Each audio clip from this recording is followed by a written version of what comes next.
Les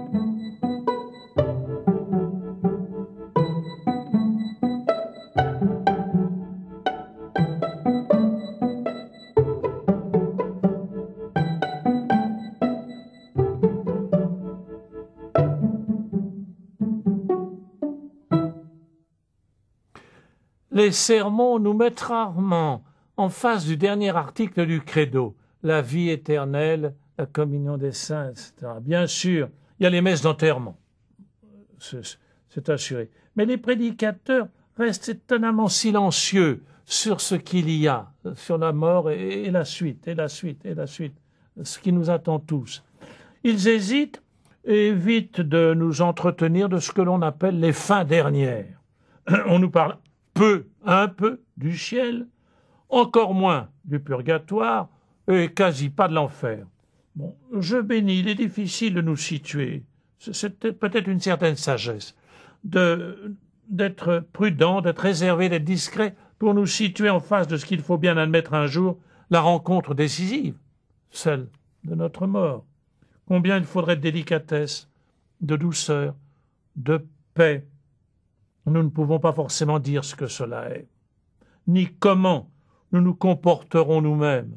Oh là là. Bien sûr, nous pouvons simplement évoquer certaines réflexions, ce que nous redoutons ou que nous ne voudrions pas. Alors je vous propose de méditer d'une manière par deux exemples, une parabole et une histoire vécue. Je mets comme titre « Tout doit-il se terminer dans la poussière ». Est-ce que vraiment nous devons simplement considérer que ça n'a pas beaucoup d'importance, nos derniers instants, notre préparation, etc., et que puisque tout doit se terminer dans la poussière, alors après tout. C'est donc le titre. Tout doit-il se terminer dans la poussière. Je vous propose une confidence et une parabole. Une confidence d'une amie qui, au fond, m'a fait comprendre que ce n'était pas la mort que nous redoutions. C'est pas la mort, mais c'est de ne pas savoir comment, pourquoi nous serions nés. Et cette amie était la sœur d'un frère dominicain qui était vraiment un ami très précieux pour moi. Cet homme avait subi une captivité épouvantable. Il était revenu, vous savez, par Odessa.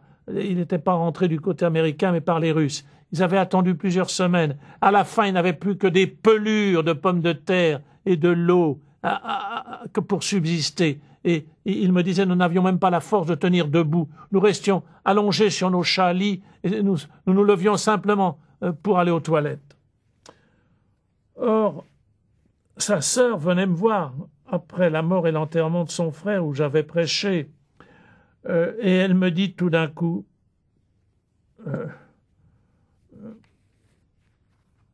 elle restait seule désormais, elle n'avait plus que sa mère, malade et vieille, âgée, pas d'autres frères, personne d'autre de famille qu'elle aidait. Alors elle me dit, je n'ai pas peur de mourir, ni qu'il n'y ait pas quelque chose après.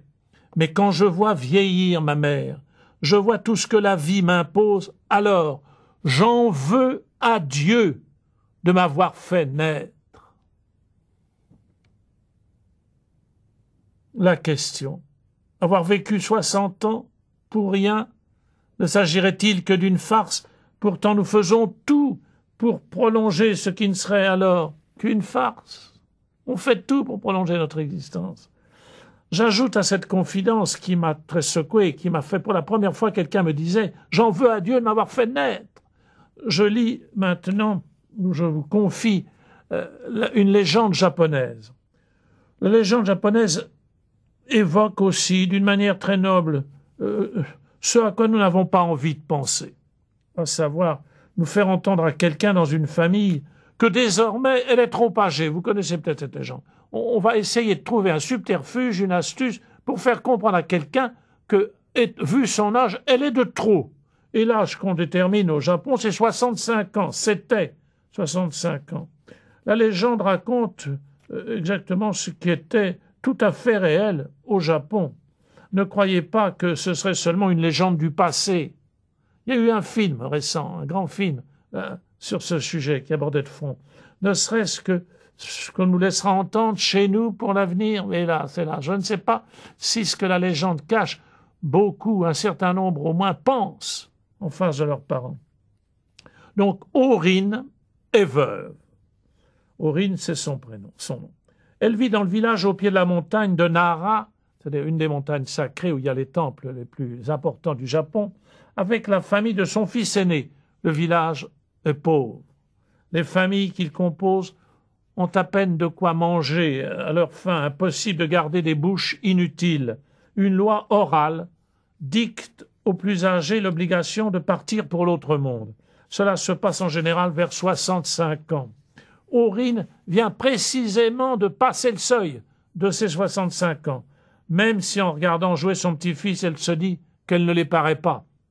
Elle a encore toutes ses dents, mais elle va bientôt décider de partir et il n'ignore pas que ce qu'elle va faire va donner le signal de la peine que tous vont avoir en la voyant partir.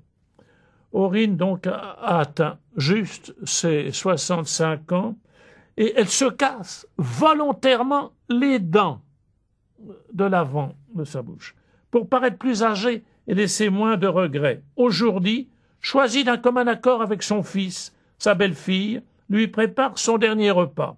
Elle va ensuite embrasser ses petits-enfants qui dorment. Elle passe le pas de la porte, grimpe sur le dos de son fils.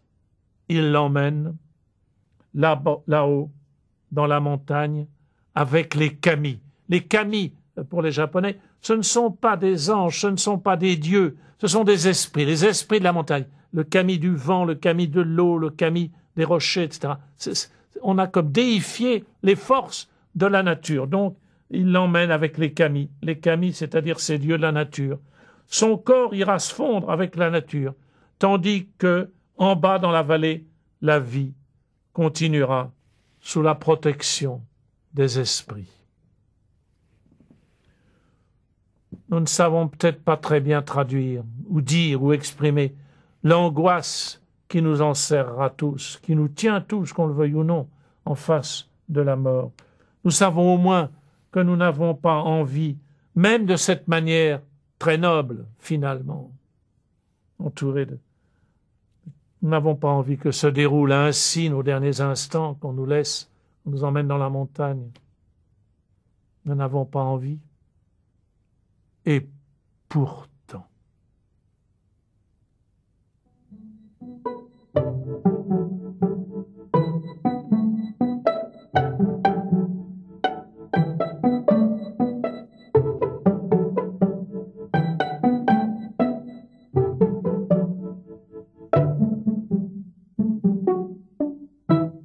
Théo ne vit que de vos